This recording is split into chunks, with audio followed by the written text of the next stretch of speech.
So when Lenin takes power in 1917, as I said, he forms the Cheka, and he's going to quickly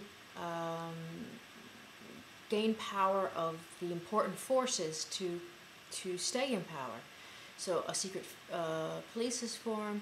He's going to gain control of the military very quickly, and he's going to try and solve, or at least give in to the promises that he had made prior to the revolution, or the coup. So what had he promised? He had promised land, bread, and peace. Land dealt with this need for reform in terms of peasant reforms throughout the countryside. There were millions of landless peasants in Russia at the turn of the century. The abject poverty of the Russian peasants is something that we cannot really describe well enough. Terrible, terrible conditions. So part of the promise is that they will receive land. The land will be divided somehow and given to the people. And the reason Lenin has this part in his policy, because this is not a very socialist kind of view, was that he's trying to win the hearts of those people who had followed the SRs, the social revolutionaries. They were for agricultural reform. That was their major agenda. So he's going to try and placate that part of the left wing, really. You know, his power is tenuous when he first takes control. The second thing that was promised was bread, and that's because the workers and female strikes in February of that year were bread riots in many cases. People were starving in St. Petersburg and Moscow. So there's going to be a control over a lot of the property and finances and money in banks and such very quickly. Try to get some money into the hands of the Bolsheviks under Lenin. The other one is peace. And Lenin knows if he's going to maintain this power, he needs to get out of this war. Russia can't afford to continue this war, and they need to make a quick peace. That's done in February 1918, a few months later. And the settlement is known as the Treaty of Brest-Litovsk. Brest-Litovsk gives vast amount of western territory of Russia to Germany, who was their enemy virtually in this war. So what is given? Well, the areas that we consider Finland today, the Baltic provinces of what we call Estonia, Latvia, Lithuania, and what we deem as Belarus. Belarus doesn't exist until the 1990s as a nation, and areas of Ukraine. And Ukraine is going to have a little bit of self-government with the Germans during this time period, which is another story that we don't really have time for.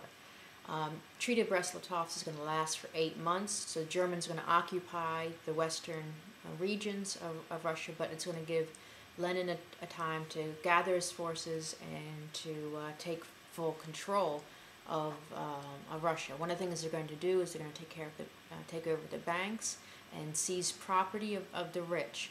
Part of the socialist agenda was that there was going to be equality of economics. And how do they do that? Well, they're going to basically storm into the homes of the wealthiest members of Russia and terrorize them. By gunpoint, take furs and furniture and paintings and jewelry and whatever they might have. And there's going to be this mass fleeing from Russia during this time period. In section 2, or the Unit 2 folder, I give a little reading about some of the refugee crises during World War I and the after years. One of these first ones comes from Russia. Many of these people will flee to Paris, and they had a large Russian minority in France for a very long time. And some of those remnants are still around today. You'll see some Orthodox cathedrals, for example, in the beachside city of Nice. that was formed from these people during that time period. So there's an attack of the rich, basically, and it is a terror. And this terror in these early days is, when it's going to become much greater later on, is called the Red Terror. Anytime we talk about the communists, the term red is applied. This is they use a red flag. It's going to be eventually a flag with a hammer and sickle on it. Hammer representing the workers, a sickle representing the peasants. Remember, this is going to be a new society where workers and peasants control society. And one of the things that that Lenin is also in fear of is the other left-wing groups that might challenge this new ascendancy of Lenin and the Bolsheviks, which was a minority group in the Petrograd Soviet. One of the things that was happening during the year was that they were formulating a new government, a new government system with this old Duma type structure and the Petrograd Soviet. There was we call this the provisional government of Kerensky. And the provisional government was setting up elections for that November. And there was going to be a constituent assembly that was going to have representation through voting that would create a new assembly, this constituent assembly, and then create, a new democratic nation, possibly. Well, when the constituent assembly finally convenes in November, it's very obvious the Bolsheviks don't win. They're a minority force within this new assembly. So what does Lenin do? Well, he basically surrounds the constituent assembly by gunpoint and sends them all home. And he justifies this by saying that, the revolution has already occurred, and this is, a group that represented, maybe conservative forces and would not support their positions, that they don't represent the workers, and such and such. So the first real election that happens in Russia in 1917 is quickly dismissed. And the next time there's a real election in Russia is going to be in 1991. So it's, again, he's setting the stage. It's not going to be a system where there is, real freedoms, freedom to choose, leadership and such.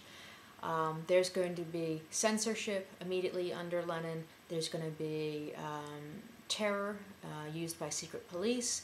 There's going to be a new definition of property in which basically the Bolsheviks can take whatever they want from whoever they want. And this sets the stage for the later communist system under Stalin, which is going to be even more strict than under Lenin. Lenin's going to have other problems as well. Almost immediately, the opposition to Lenin's rule is going to come from not only the Western powers who want Russia back in the war to fight Germany. So Britain and France and the US are going to send troops and supplies against Lenin's government. Even Japan will send material and such against this government.